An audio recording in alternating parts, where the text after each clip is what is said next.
Buenas tardes a todos y a todas, esperemos que estén muy bien.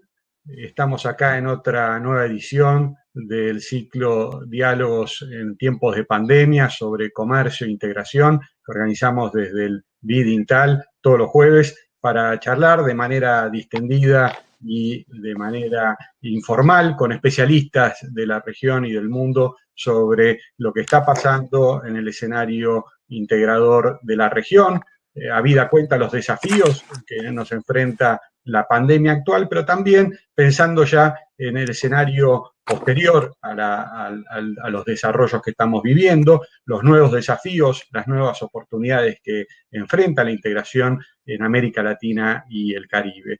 Y desde esa perspectiva, una región que parece muy interesante, habida cuenta su desarrollo institucional y su desarrollo integrador, es la subregión de Centroamérica, una región en la cual se ha crecido y se han instalado diversas instituciones importantes, de las cuales vamos a estar hablando en un ratito con Alejandro Ramos Martínez, que es nuestro invitado de hoy y que es un especialista en estos temas, es un economista de Costa Rica, que ha hecho estudios avanzados en la Universidad Complutense, que fue consultor de la CEPAL, que fue consultor especialista, economista senior en el BID INTAL, que fue investigador del CEI en Argentina, del IICE en Costa Rica, y también profesor en la Universidad Mayor de San Andrés en La Paz, y que ha sido junto con Álvaro Sarmiento, coautor del informe de Centroamérica, de la integración centroamericana, que estamos publicando en el BID INTAL en los próximos días, justamente dentro del marco de los informes subregionales regulares que hace el INTAL, que normalmente se han publicado el informe Mercosur, y años atrás, ya hace bastantes años, se han publicado otros informes subregionales y es intención volver a publicar y en este año vamos a estar, y en el próximo mes, vamos a estar publicando 3 informes subregionales, el informe Mercosur, el informe centroamericano y el informe del CARICOM. Así que con eso vamos a tener un primer set de informes actualizados subregionales y es el objetivo continuar con otros espacios subregionales y tener actualizados de manera regular estos informes todos los años. Y entonces, ¿por qué es interesante la charla de hoy? Porque vamos a estar hablando de justamente esta integración centroamericana en perspectiva, los viejos y los nuevos desafíos, las oportunidades y expectativas de cara al futuro, cómo está reaccionando Centroamérica y la integración centroamericana frente a la pandemia, cómo el proceso de integración centroamericano va a enfrentar el futuro, habida cuenta que ya está cumpliendo 59 años de vida. Cómo vamos a estar discutiendo con Alejandro acerca de la relación importante que tiene con Estados Unidos, la relación que tiene con Europa, con el resto, con México, con el resto de América Latina. Me parece que va a ser una sesión interesante para entender bien una región que desde el Cono Sur no se la percibe tan cerca, y creo que es recíproco, porque si bien estamos muy cerca geográficamente, Centroamérica, y de esto vamos a discutir y hablar también con Alejandro, Centroamérica parece estar mirando más hacia el norte que hacia el sur, y también desde el cono sur tenemos una mirada más entrópica y difícil de llegar hasta Centroamérica. Entonces queremos y esperamos que esta sea una oportunidad para justamente ligar estas subregiones y poder contribuir en parte a ello. Así que, sin más, le doy la bienvenida a Alejandro, te agradezco que te hagas el tiempo para charlar con nosotros y para discutir y para ver un poco las perspectivas y el análisis que haces de Centroamérica. No, gracias a vos, Ricardo, y al INTAL por esta invitación y por la oportunidad además de participar en la elaboración del informe centroamericano que, digamos, yo había participado en la última edición en el 2006, me parece, digamos, y ha habido ahí una pausa, digamos, esta experiencia me sirvió para actualizarme con cierta profundidad de lo que ha ocurrido en ese proceso de integración, y la verdad que es una situación sorprendente, digamos. Ha habido cambios notables, digamos, la maduración de ciertos tratados de libre comercio que ha firmado la región, el mismo proceso interno, digamos, hay una serie de aspectos, digamos, que la última vez que yo visité estos temas estaban apenas en proceso de formación, y ahora tienen ya un desarrollo y una entidad, digamos, que es muy interesante, me parece, incluso en este ejercicio también de contraste y de búsqueda de distintas formas de integración en la región, porque somos una región muy diversa por sus características y por lo tanto las estrategias de integración tienen que ser diversas. Y este es un caso que, como bien decís, es poco conocido, digamos. Por lo menos acá en el cono sur, digamos. Sí, Así que, digamos, sí. te agradezco, digamos, las oportunidades para esto. Seguro, gracias, Ale. Claramente llegamos a Centroamérica desde el BID de Intal y obviamente desde el Intal también, y tenemos más de 100 personas viéndonos y seguramente se irán agregando que con expectativas respecto de la región, con intereses en la región y desde la región de Centroamérica, que seguramente acá por lo que veo en el chat nos están mirando. Así que yo me gustaría empezar por el final, digamos, por lo que está pasando hoy, ¿no? Y en perspectiva de decir, bueno, ¿cómo ha habido esfuerzos subregionales para enfrentar la pandemia?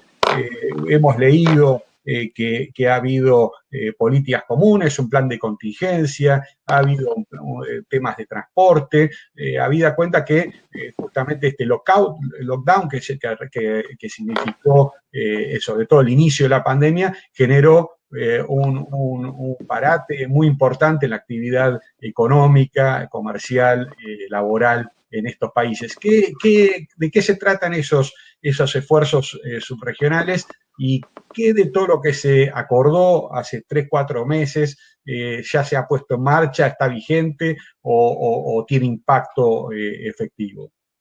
Bueno, mira, Centroamérica, como el resto del mundo, fue sorprendida por esta catástrofe, digamos, por esta disrupción. Y, digamos, inicialmente lo que hubo son políticas nacionales de respuesta de respuesta sanitaria, digamos, ante la emergencia. Estamos hablando de marzo, esto es historia hiper reciente. Y digamos, como es un tema tan inédito, no, digamos, la institucionalidad centroamericana regional no tenía, digamos, instrumentos, era tal vez una ficción pensar en la posibilidad de que algo así podía ocurrir, y por lo tanto no existía eso. Por lo tanto, digamos, en un momento inicial rápidamente son las políticas nacionales las que se impusieron de manera muy radical, digamos, y ahí lo que se detecta en la región es una respuesta, digamos, yo diría que salvo Nicaragua, todos los países tienden a, como en el resto del mundo, a frenar, digamos, la propagación del virus, lo cual implica un corte en la actividad económica muy fuerte también.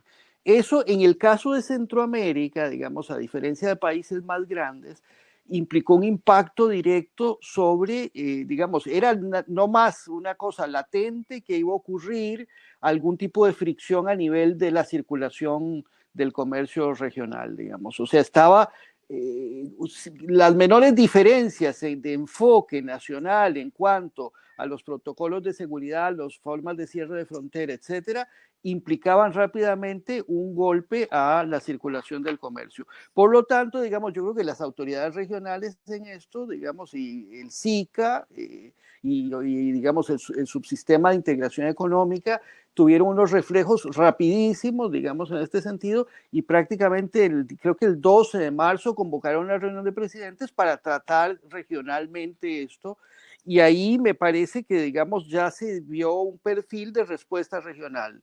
Ese perfil de respuesta regional inicialmente lo que implicó es en primer lugar, activar digamos, la franja que tiene que ver con la coordinación regional en materia de salud, que es una comisión que normalmente nosotros los economistas no vemos, pero existe algo que se llama el COMISCA, digamos, que es una reunión de ministros de salud que tiene un peso muy importante en la región y que estableció algunas directivas incluso para activar la compra conjunta de medicamentos, que es algo que Centroamérica tiene desde hace varios años. Y también ocurrió que, digamos, el BCIE, el Banco Regional, digamos, también comenzó a formular rápidamente un programa, digamos, financiero para tratar de contener algunas de estas, los efectos de la pandemia.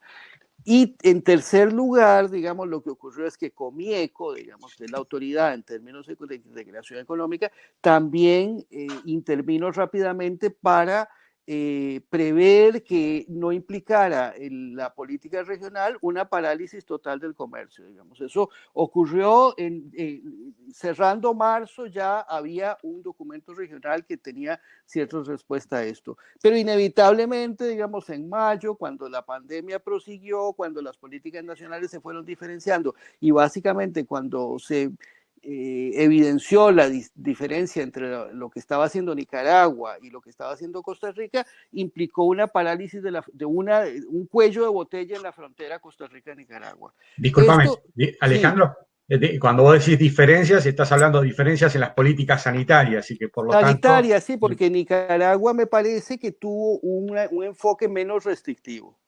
Digamos, la explicación de esto yo la atribuyo al hecho de que no tenemos que olvidar que Nicaragua en el 2018 sufrió una fuerte crisis macroeconómica y, digamos, la situación interna económica de Nicaragua era frágil, digamos, y entonces poner encima de esto el tema de una parálisis más profunda como en otros países, posiblemente sus autoridades consideraron eso, digamos, entonces siguieron un enfoque menos restrictivo, a la vez que Costa Rica, digamos, tiene una situación de una institucionalidad de salud pública muy fuerte, digamos, y hay un liderazgo muy fuerte del ministro de Salud en todo esto, entonces se dio la colisión en términos de la frontera, digamos, efectivamente un cuello de botella de frontera, pero también rápidamente las autoridades regionales, en una velocidad récord, digamos, para países como los nuestros, me parece a mí, elaboraron un protocolo de bioseguridad que le dio garantías tanto a Nicaragua y a Costa Rica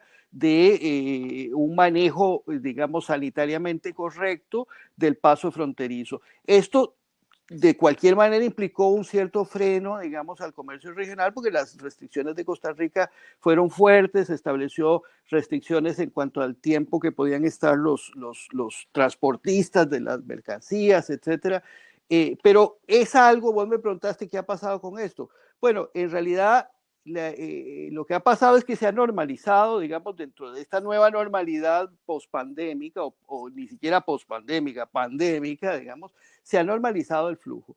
De hecho, Costa Rica ahora tiene otros problemas, digamos, por situaciones internas de malestar social, en parte derivados de esta situación, y las autoridades en los últimos días han reducido, digamos, las restricciones de circulación del comercio. Yo creo que un poco la moraleja de esto también es, digamos, en medio de esta situación de crisis se ve un tema que a mí me gustaría destacar en la charla, y es como en Centroamérica, digamos, efectivamente hay el comercio centroamericano, digamos que es como un 26% del total del comercio externo de la región, un cuarto, digamos, es comercio internacional.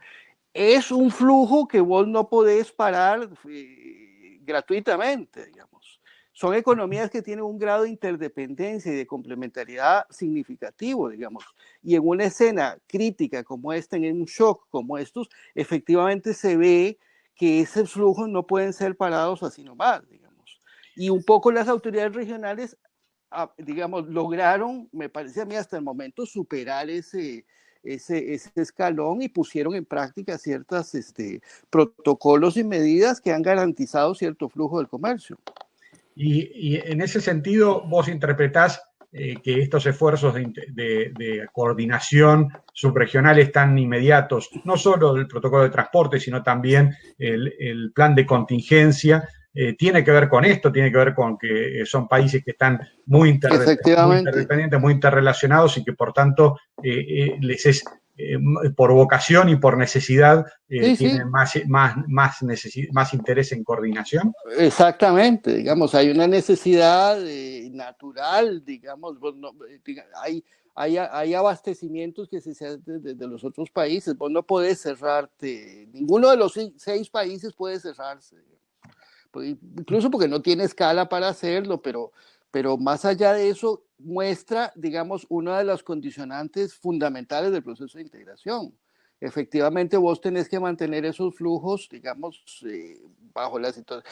Digo, es una situación parecida a la que ocurre en un país más grande entre provincias, donde hay regulaciones interprovinciales, pero funcionan ciertos flujos, digamos. Un poco me parece a mí que la analogía es esa. O sea, Centroamérica funciona como una unidad económica comercial importante en este momento, cosa que no era así hace 60 años cuando comenzó el proceso de integración, que eran efectivamente, como decía algunos documentos de la CEPAL históricos, compartimentos estancos, digamos, cada una de esas economías funcionaba herméticamente, a pesar de que eran unas economías diminutas, digamos.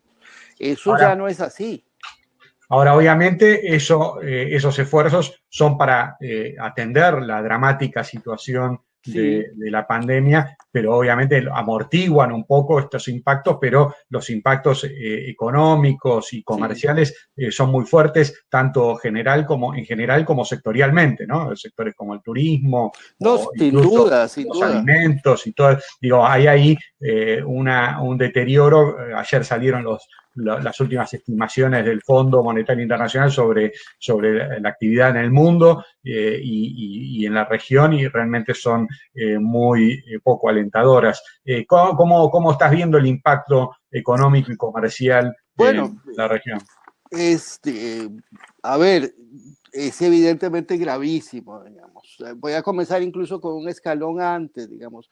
La región, después de una década bastante brillante, digamos, a ver, del 2010 al 2019 Centroamérica tiene un desempeño macroeconómico bastante bueno en relación al resto de América Latina, por factores que si querés podemos hablar un poquito, pero diga, el dato es ese, Centroamérica en la última década le fue bastante bien, digamos, comercio, inversión extranjera, se diferencia del resto de América Latina, incluso de México, digamos, es una región que le fue bien. No obstante lo cual, 2018-19 hay ya un cierto enfriamiento de la economía, digamos, está la crisis nicaragüense, que es muy importante y pesa mucho, pero también Costa Rica tiene, digamos, cierto enfriamiento, hay un tema que es importante, digamos, marcar, porque tiene que ver también con el futuro, es que la inversión ha venido, digamos, enfriándose. En Centroamérica, digamos, el efecto de este comercio mundial enlentecido, de la reducción en los flujos de inversión extranjera directa, no impactó de manera radical cuando comenzó este proceso, que fue más o menos en 2014, sino que se dio como una especie de cámara lenta, y donde comenzás a ver efectos más serios es a partir del 2018. Entonces, el bienio 2018-19 es un bienio ya, digamos, menos brillante que lo que había sido los 8 años previos de esa década. Entonces, a la región esta situación la agarra, digamos, con una cierta vulnerabilidad mayor que si la hubiera agarrado en el 2014. Digamos. Si la pandemia hubiera ocurrido en el 2014, Centroamérica venía con un crecimiento importante, etc. Aquí no está ocurriendo eso. Digamos, yo vi algunos datos, digamos, algunos que tenemos en el informe, y digamos, más allá de las proyecciones del fondo y eso, datos primer semestre de 2020, digamos, contra el primer semestre del año pasado, una estimación gruesa así del PIB con los EMAES y eso, da una caída del 6% más o menos. Frente a un crecimiento que venía teniendo, digamos, si pones a Panamá o si están los 5 o los 6, entre un 2 y un 2,5%, digamos. O sea, realmente hay un bajón importante a nivel de PIB, digamos, en el primer semestre. Ahí lo más preocupante es que efectivamente la variable que más cae es la inversión. Digamos, la trayectoria de esta disminución que venía teniendo la inversión, ahora es la más afectada por motivos obvios, digamos, porque en esta situación de catástrofe eso es prácticamente lo que tiene que ocurrir.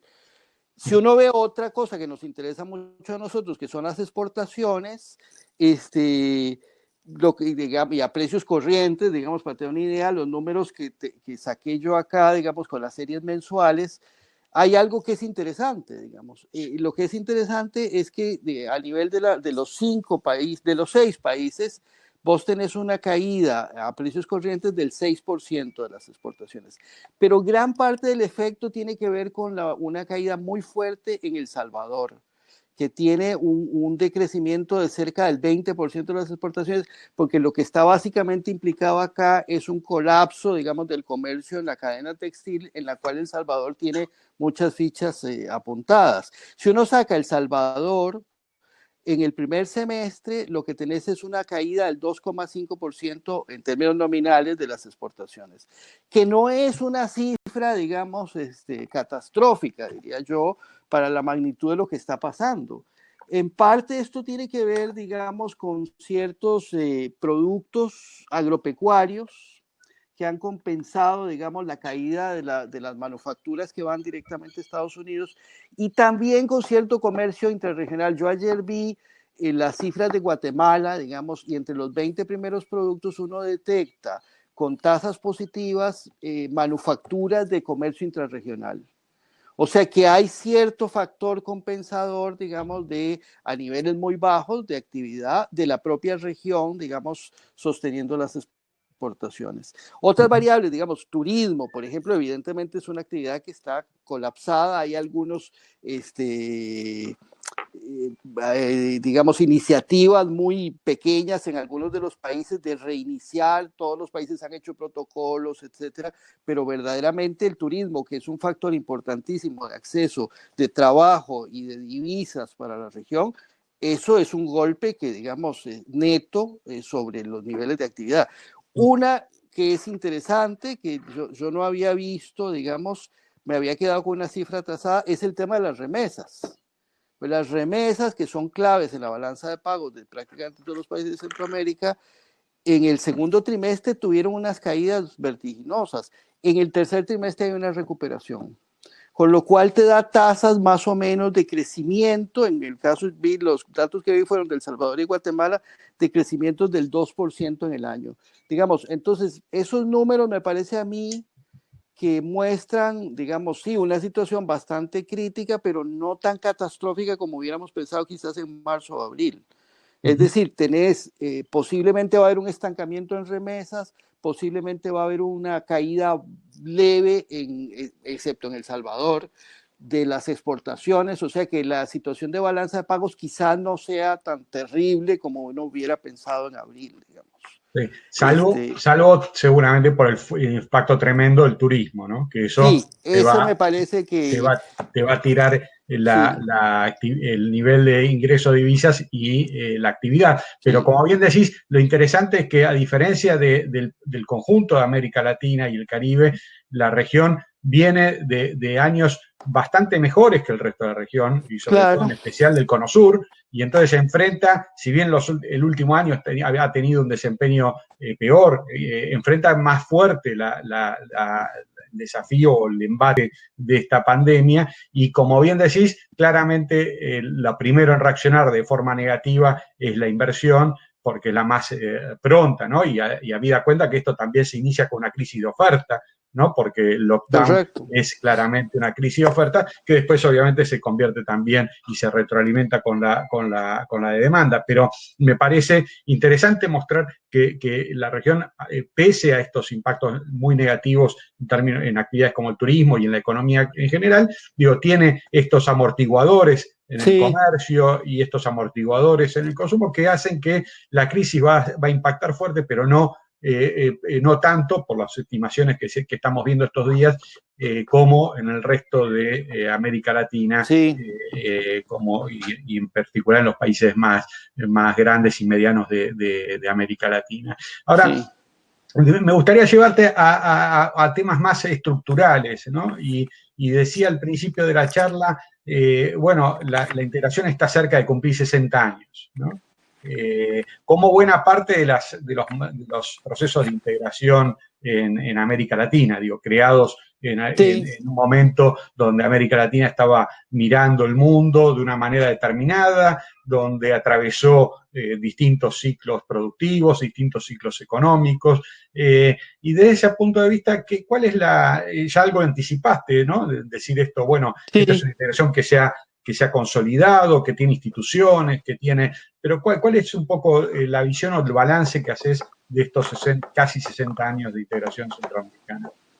Mira, es muy difícil hacer un balance, digamos, o incluso el tema de las famosas evaluaciones que hacemos los economistas, digamos. eh, a ver, yo puedo dar como una mirada, ¿qué te diría? Heurística de esto, intuitiva.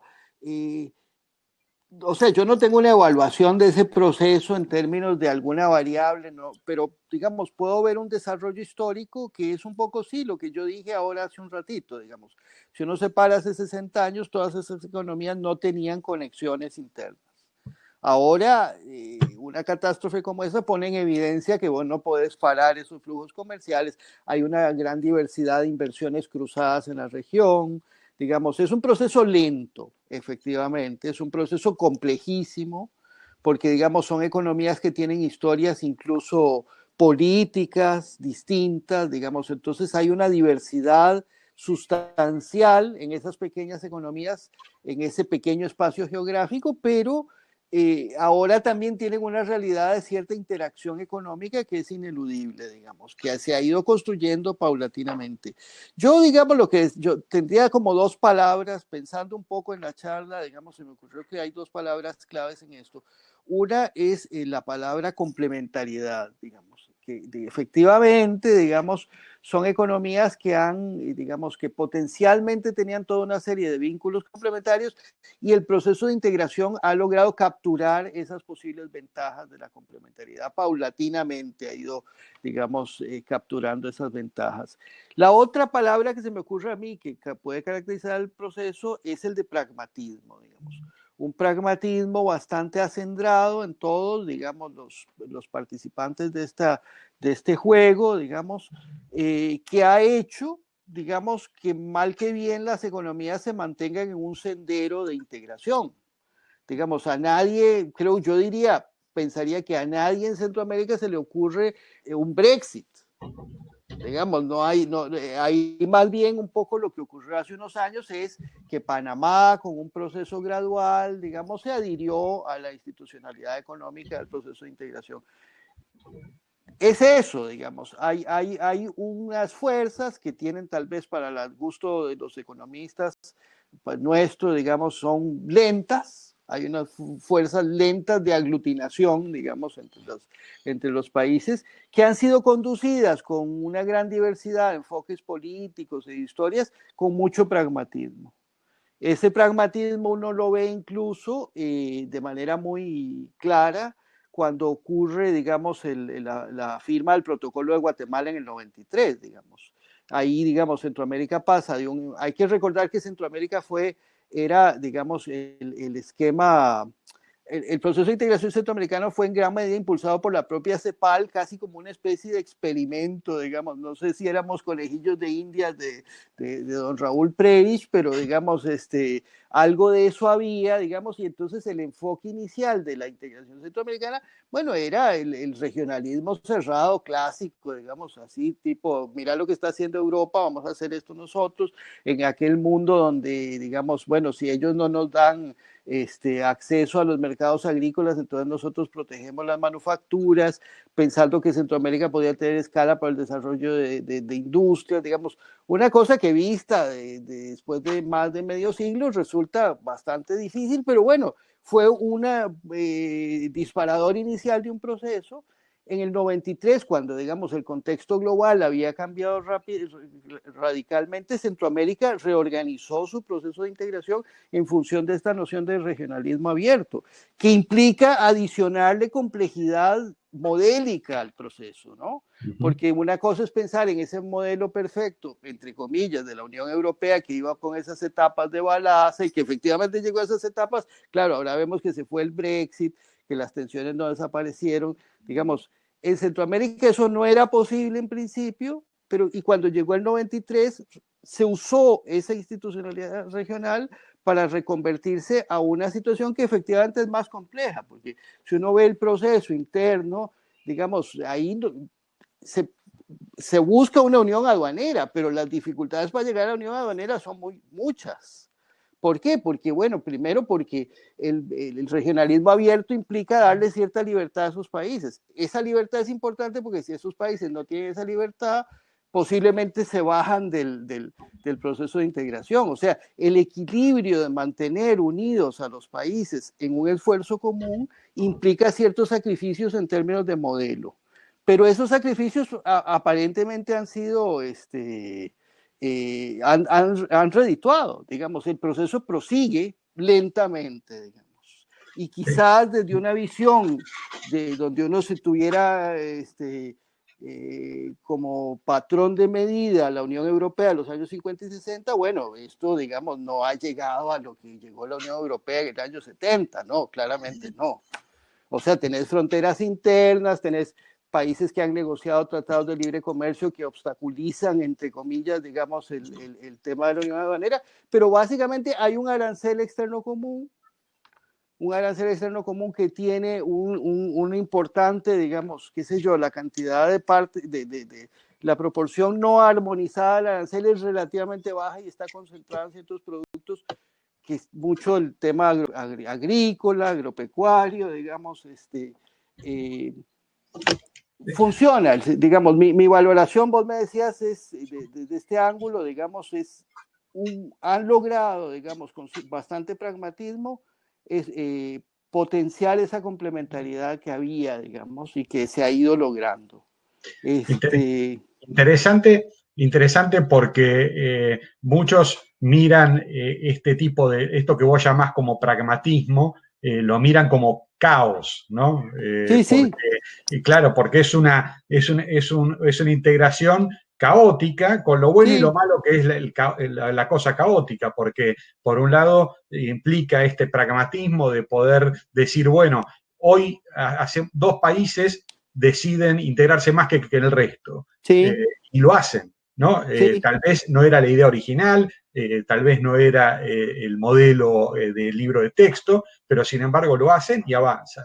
Y otro día deciden hacer una hoja de ruta para hacer avanzar en facilitación del comercio y lo hacen, por más que sea un tema que no estaba en la agenda histórica de la integración, y es nuevo y lo incorporan, y en ese caos avanzan. Y esto es un poco una visión, esto que vos decís, visión pragmática, parece una visión interesante de cómo una integración entre países en desarrollo, con las volatilidades que tenemos, que tienen nuestros países en desarrollo y con las dificultades que tienen para integrarse, no pueden ser probablemente otra cosa que pragmáticas o caóticas. Correcto, ¿no? Correcto.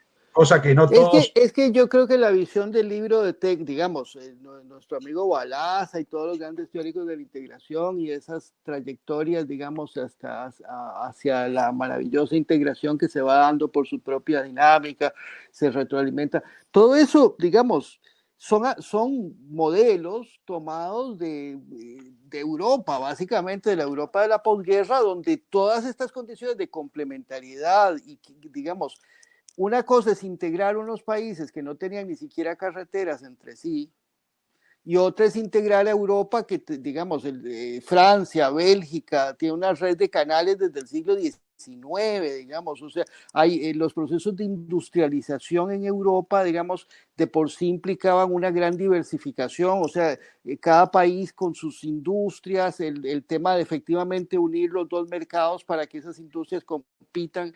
Centroamérica no tenía industria, digamos, son países que estaban vinculados al comercio internacional afuera con 2 o 3 productos. O sea, hay un proceso paralelo, digamos, que en la visión de integración del libro de texto no se ve tan claro, un proceso paralelo en el cual vos vas aumentando el desarrollo productivo de los países y simultáneamente vas creando un mercado más ampliado. Sí. Entonces eso claro que es más caótico que simplemente si vos tenés la Renault de un lado y la Volkswagen del otro, luego negocias un mercado para que haya un oligopolio automotriz que, digamos, sí.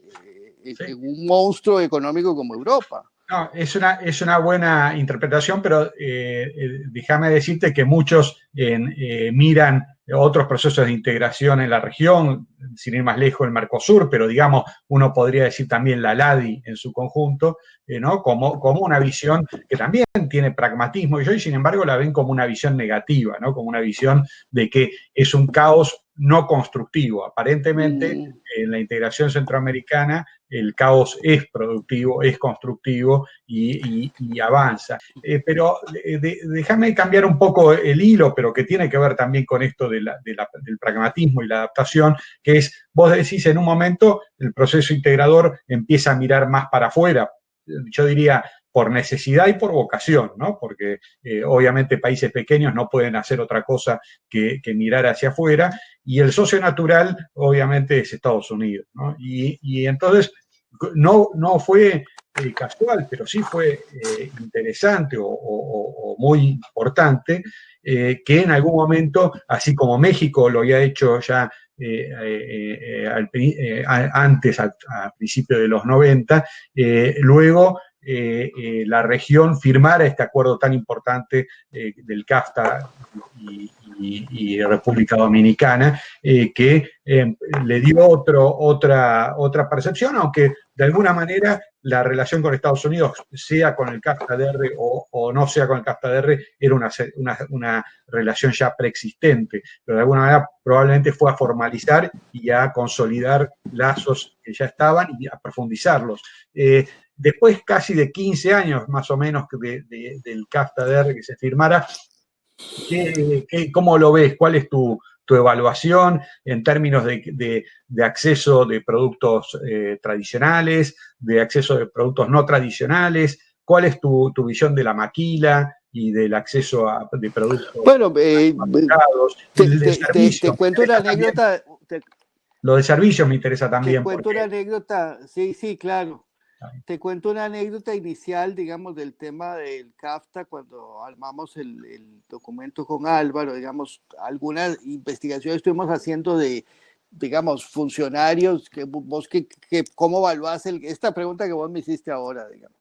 Y en realidad las respuestas fueron, bueno, pero es que usted me está hablando de una antigüedad, digamos, o sea, a nivel un poco de los estamentos, digamos, que de la política comercial centroamericana y la propia integración, el CAFTA es ya como un tema, es como una ventana que hay en la oficina, digamos, ya es un tema del que no se habla. Por otra parte, también es interesante notar que uno encuentra pocas evaluaciones del proceso, digamos, en términos formales, publicadas. Posiblemente hay algunas, digamos, que circulan, pero que no, a las que no hay acceso fácil, digamos. Mi visión de esto, digamos, también de una manera muy descriptiva y a muchos miles de metros de altura, digamos, es que ha sido un acuerdo funcional para Centroamérica. En gran medida, digamos, volvemos a reiterar, digamos, yo valoro mucho el peso de la historia, digamos, en realidad todas estas economías, el primer socio que tenían desde hace, por lo menos, desde la segunda posguerra es Estados Unidos. Sus flujos comerciales naturales, entre comillas, por proximidad geográfica, por flujos de inversión, porque Estados Unidos desarrolló parte de las industrias agropecuarias más importantes de Centroamérica, como los bananos, el tema de su involucramiento en medios de transporte.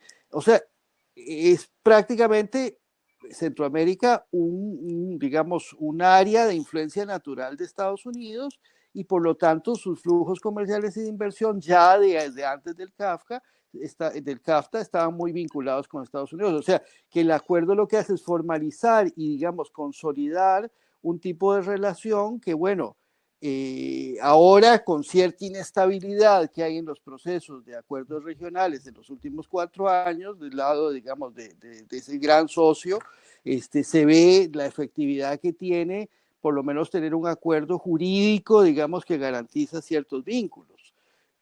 Acuerdo jurídico que, digamos, también es interesante notar, no ha sido puesto en listas de revisión, digamos, de estas que han ocurrido en los últimos años, sino que se ha mantenido ahí. Yo creo que, como digo, es un acuerdo que ha sido funcional para Centroamérica, lo que uno ve, digamos, en los números, ¿qué puntos destacaría yo en este momento?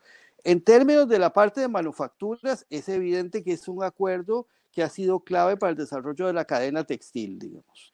Y esto es parte, digamos, de lo que fue el enfoque original de por qué se hizo el CAFTA desde el punto de vista de los intereses, me parece a mí, de Estados Unidos, que tiene que ver con el hecho de una visión regional del tema de la industria textil, frente al surgimiento, digamos, de los países asiáticos y en particular de China, digamos, en este sector. O sea, Centroamérica, así como México, digamos, en otros sectores manufactureros, fue un espacio que Estados Unidos consideró regionalmente como manera de mantener cierta competitividad en estos sectores. O esto ocurrió en Centroamérica con el sector textil. Desde el punto de vista de Centroamérica, esto ha sido la posibilidad de efectivamente participar en una cadena, digamos, de valor manufacturera. O sea, si uno ve las exportaciones de Centroamérica a Estados Unidos, encuentra que una proporción enorme son productos manufactureros. Y eso también no ha ocurrido solo en el sector textil. Costa Rica tuvo su experiencia con Intel, que terminó, como sabemos, digamos, pero rápidamente reconvirtió y ahora tiene un polo de equipos médicos, digamos, que hace un papel importante. Y lo que vos decís también, el tema de los servicios, digamos, está encadenado con estos vínculos, digamos. No sé hasta qué punto la juridicidad del CAFTA ha permitido esto o si es más bien un efecto de arrastre de todos estos procesos de inversión que ha habido ligados a esto. O sea, desde ese punto de vista, digamos, de mejoramiento cualitativo de la inserción comercial, de no producir solo café, bananos y piñas para el mercado norteamericano, esto ha sido funcional y adecuado, digamos, para Centroamérica. Hay que ver, digamos, un punto que yo vería con la parte agropecuaria, digamos, del lado sobre todo del lado defensivo de Centroamérica. Me parece a mí que ahora que vi yo estos datos, digamos, si uno donde ve los calendarios del CAFTA, se da cuenta que estamos, digamos, a pocos años de que varios de los sectores en los que Centroamérica, agropecuarios, en los que Centroamérica iba a conceder libre comercio, está a punto de concederlo. Entonces, un punto a ver en los próximos años es cuáles van a ser las repercusiones sobre cosas como los lácteos, las carnes y algún otro sector, el arroz, por ejemplo, cuáles van a ser las repercusiones de esa apertura de Centroamérica a esos sectores, a esos flujos, digamos, de Estados Unidos. Esto tiene, por supuesto, una cara buena y una cara mala, digamos. La cara buena es que evidentemente, digamos, posiblemente va a mejorar los precios de ciertos productos en la región. La cara mala es que implicará seguramente ciertos ajustes. Hay un documento del banco que quisiera recomendar, creo que se llama, no recuerdo el nombre, pero en el informe está citado, donde se estudia, digamos, posibles efectos sobre el sector agropecuario de llegar al libre comercio en estos sectores. Es un punto que hay que ver, digamos, de hecho, la última reunión que tuvo la Comisión de Comercio, se puso en marcha la Comisión de Revisión Agrícola, que estaba prevista en el CAFCA al año 14, digamos, de su vigencia, y es una comisión que hasta donde entiendo tiene facultades, digamos, de evaluar cuáles estos posibles impactos y qué posibles medidas puede haber si hay una situación muy crítica, digamos, en ciertos sectores agropecuarios centroamericanos. Hay una salvaguardia agrícola, digamos, que podría activarse. O sea... Te hago una pregunta ligado a esto. O sea, tu evaluación es, bueno, Estados Unidos es claramente el mercado grande que hay cerca. Estados Unidos es muy importante, siempre lo fue. El CAFTA de alguna manera formalizó eso e impulsó nuevos encadenamientos a través de los regímenes especiales que tienen muchos países de Centroamérica, a partir de las maquilas, a partir de generar, no solo en textil, también hay algunos encadenamientos de partes de automóviles. Correcto.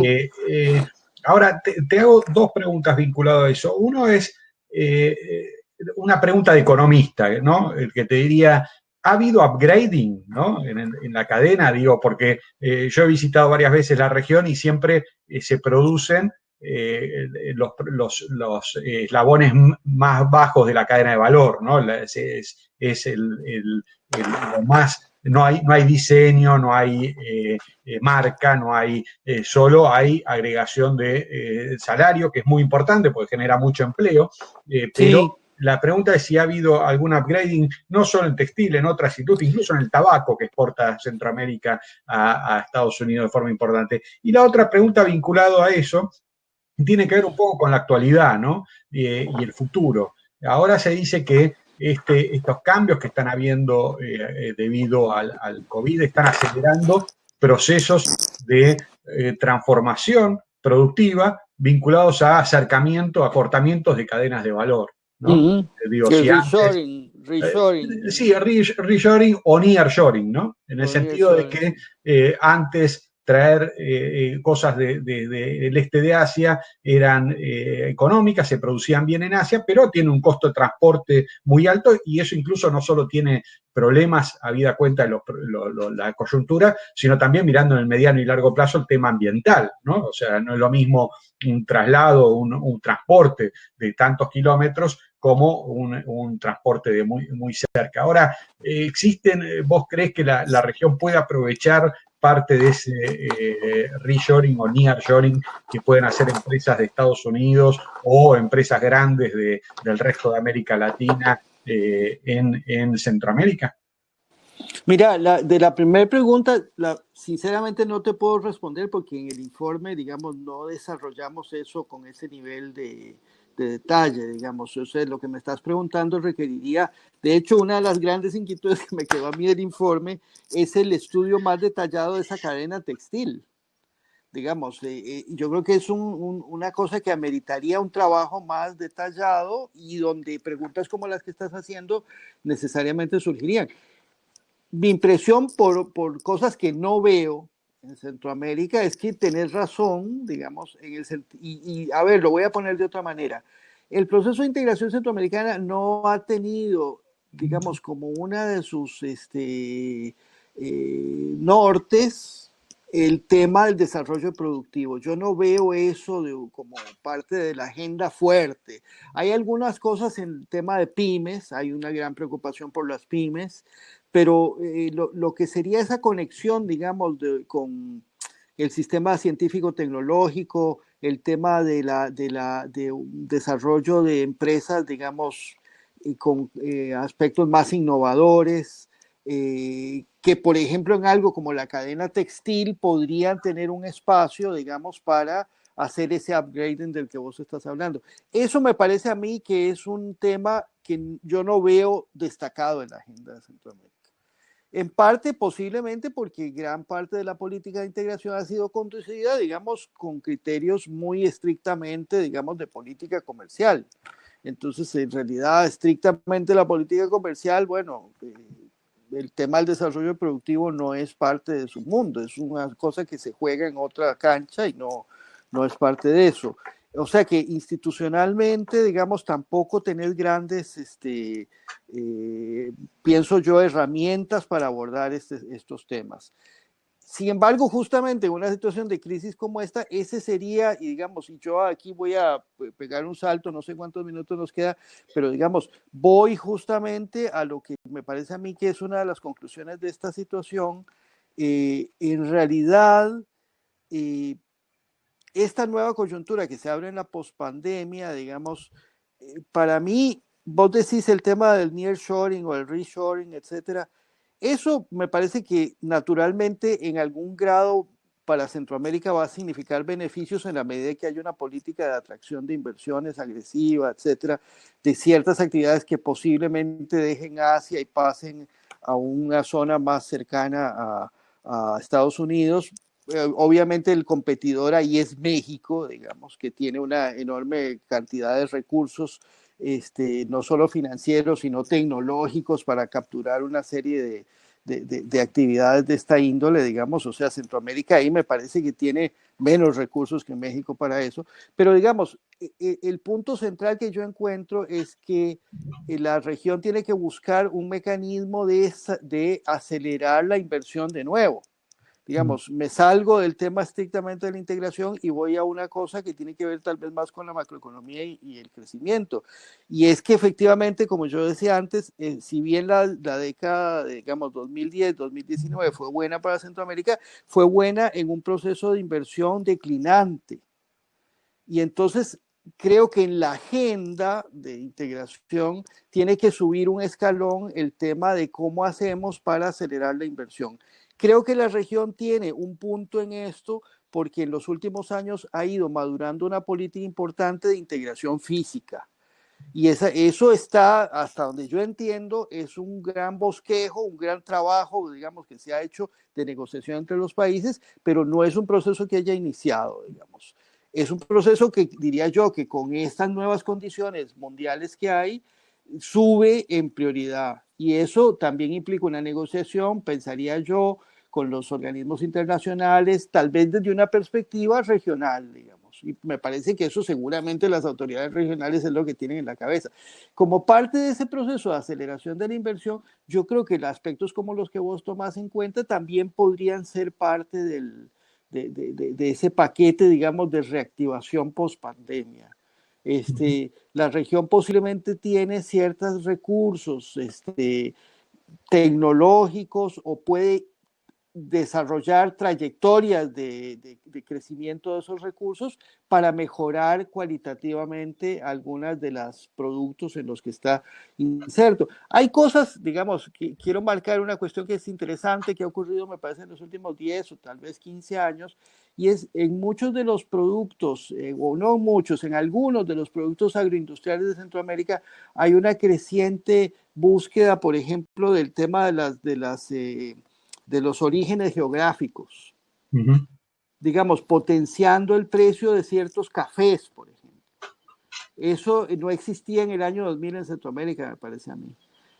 O sea, este tema de upgrade de la inserción externa también puede tener mucho que ver con digamos, ciertos productos tradicionales de la región que pueden, digamos, empacarse o verse, digamos, en un contexto un poco más sofisticado que lo que ha sido hasta ahora. Eso ya está ocurriendo en algunos de los casos. Podría ser una de las temáticas, digamos, a desarrollar más transversalmente en la región. De hecho, una de las cosas que es interesante es el mismo flujo del café en Centroamérica, es uno de los sectores que no tiene totalmente libre comercio, digamos, en parte yo creo que por falta de desarrollo de una política de denominaciones de origen más clara en las regional, digamos, no solo en términos, digamos, de la protección de ciertas denominaciones de origen, sino de todo lo que esto implica en términos de la calidad de los productos que están. Yo voy a una cuestión absolutamente anecdótica, pero que tiene que ver con esto. Si hay algo que me gustó a mí de algunas visitas a Guatemala, es un chile que producen en Cobán, en una zona ahí del norte de Guatemala que alguna vez tuve que ir yo en una misión. Digamos, ahora, ¿dónde conseguís vos chile de Cobán? Empacado, digamos, como podría ser digamos, a los que nos gustan los productos picantes, digamos, esta franja del mercado, yo pagaría por chile de Cobán, digamos, con denominación de origen. Ese tipo de desarrollo de productos, digamos, me parece que en Centroamérica tiene espacio y no se está trabajando ni regionalmente y posiblemente no nacionalmente tampoco, digamos. Tiene mucho que ver con productos tradicionales, con cierta imagen de los países, con ciertas marcas de países.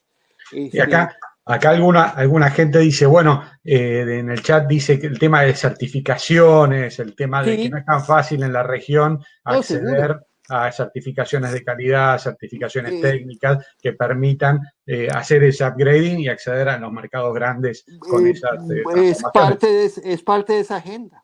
Claro. Déjame, ya como decías vos, estamos entrando en el final. La otra cosa que se dice ahora y que hemos tratado mucho en estos diálogos es que la próxima etapa no solo es esto del nearshoring, no solo del reshoring, sino que también es el fortalecimiento de los espacios regionales, ¿no?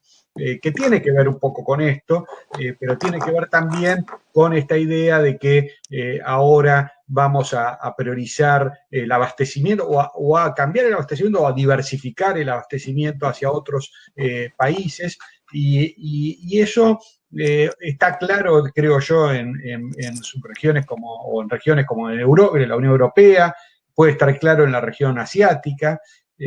No me parece tan obvio en América Latina y el Caribe en su conjunto, pero bueno, quería un poco para modo de cierre una reflexión tuya respecto a cómo, si ves una posibilidad de que este fenómeno se produzca a escala global y en particular si Centroamérica tiene un potencial y qué debería hacer para aprovechar. ¿Qué es lo que me estás preguntando? Digamos un poco si el tema de el desarme de cadenas globales y el rearmado de cadenas regionales, ese sería un poco el... Ese es un tema, y el otro tema es que justamente de la mano de eso y de otros fenómenos y otros procesos como el tema de la seguridad, como el tema de la mayor facilidad de comercio, del tema de inversiones que se están aglutinando y aprovechando economías de scope a nivel regional, bueno, todo eso que ya lo veníamos viviendo y por eso la Unión Europea tiene ese comercio intrarregional tan importante y por eso Asia tiene ese comercio intrarregional tan importante, por eso el norte de América tiene ese comercio intrarregional tan importante, porque si de alguna manera eso puede ser una oportunidad para el conjunto de América Latina y en particular para Centroamérica. Bueno, en Centroamérica yo te diría que, o sea, los fenómenos, los tres casos que vos mencionás, son todas economías que tienen unos núcleos industriales fuertísimos, digamos. En primer lugar, la Unión Europea, Asia y también Estados Unidos, digamos. Centroamérica no son economías industrializadas en el sentido clásico, ni creo que por su escala y su tamaño de mercado puedan serlo. O sea, esa comparación a mí siempre me ha resultado, digamos, compleja. Digamos, que Centroamérica tenga un 26% de comercio interregional y Europa tenga un 60% de comercio interregional, son dos métricas que, digamos, tienen unas métricas anteriores que, digamos, no hay denominadores comunes ahí para mí. O sea, es un poco también lo que pasa con el Mercosur, digamos, cuando la gente dice aquí hay 12% de comercio interregional y Asia tiene 80%, bueno, pero es que Asia es un conjunto de países que todos tienen como recurso fundamental mano de obra, digamos, con capital, inversión extranjera, procesos de industrialización, conexiones entre esas industrias, digamos, comercio intraindustrial, interindustrial. Eso en países que tienen como recursos básicos los productos agropecuarios, que es en gran medida el caso de Centroamérica y sin duda el caso de buena parte del Mercosur, te da otra métrica, digamos. Vos no podés tener 80% de comercio interregional si no tenés un sistema industrial extensísimo, por los mismos productos que producís. O sea que, digamos, para mí el 26% de Centroamérica, o 24, no me acuerdo exactamente el número, de comercio interregional, es para mí un gran éxito, digamos, medido con lo que era hace 60 años, digamos, o hace 20 años posiblemente. O sea, que tiene que ver con cierta densidad mayor de cierto aparato industrial, con ese desarrollo de esa cadena textil, con cierto abastecimiento, incluso especialización de ciertos productos agropecuarios. O sea, hay que verlo en la dimensión, hay como un factor previo que hay que introducir. Entonces, en el caso de Centroamérica, me parece a mí que ese proceso de integración regional ha ido avanzando. Posiblemente con esta situación lo que va a ocurrir es una profundización de su conexión más bien con su socio regional principal, que es Estados Unidos. Y ahí, digamos, a pesar de que estamos casi por terminar, déjame hacer una nota que a mí me intriga, digamos, es un tema interesante a ver, más allá del tema de la conexión Centroamérica-Sudamérica, la conexión Centroamérica-México, que digamos, uno diría, bueno, esto están geográficamente contiguos, sí, pero lo que ocurre es que curiosamente, digamos, por las cosas que yo vi en el informe, más bien México aparece como un competidor, digamos que como un complemento de la situación centroamericana. De hecho, si uno ve los grados de acceso de mercado que tiene Centroamérica, México, y los compara con los que tiene Estados Unidos, se da cuenta que en México son inferiores, digamos. O sea que el problema vuelvo a la palabra clave, complementariedad. Centroamérica es complementaria con Estados Unidos y con Europa en distintos grados. Los países son complementarios entre sí crecientemente en algunos aspectos. Con México es más complicada la cosa.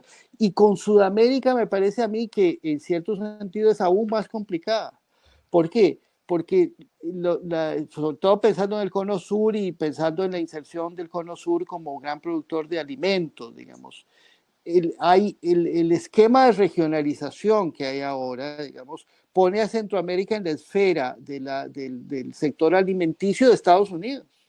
O sea, vos para entrar, digamos, esto no quiere decir que no sea posible mejorar los lazos de integración con Sudamérica, pero posiblemente están en ciertas industrias alimenticias, no, digamos, a Estados Unidos le interesa venderle maíz a Centroamérica y posiblemente algunos productos, digamos, quizás Sudamérica podría insertarse con otros productos agropecuarios o con cadenas textiles más sofisticadas o con algunos productos donde Sudamérica tiene cierto grado de industrialización que Centroamérica no tiene y que podrían resultar complementarios. O sea, más que en el esquema, si querés, de proveedor de productos primarios, yo vería una conexión con Sudamérica en ciertas industrias con cierto grado de elaboración y posiblemente con flujos de inversión extranjera directa que deberían ser facilitados de algún modo con acuerdos más firmes que los que hay, que son nulos, digamos, digámoslo así.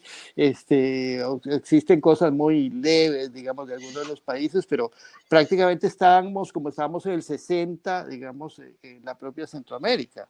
De hecho, digamos, hablando no del Cono Sur, sino el caso de Alianza del Pacífico.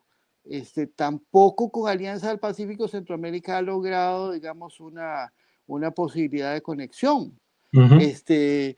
También porque son países, a ver, posiblemente las agendas son distintas, digamos, las agendas más globales de Alianza del Pacífico y y el consenso centroamericano no son del todo compatibles. Así que se nos acabó el tiempo. Se acabó el tiempo hay, como diría un psicólogo, tenés que dejar algo para que la gente quiera leer el informe.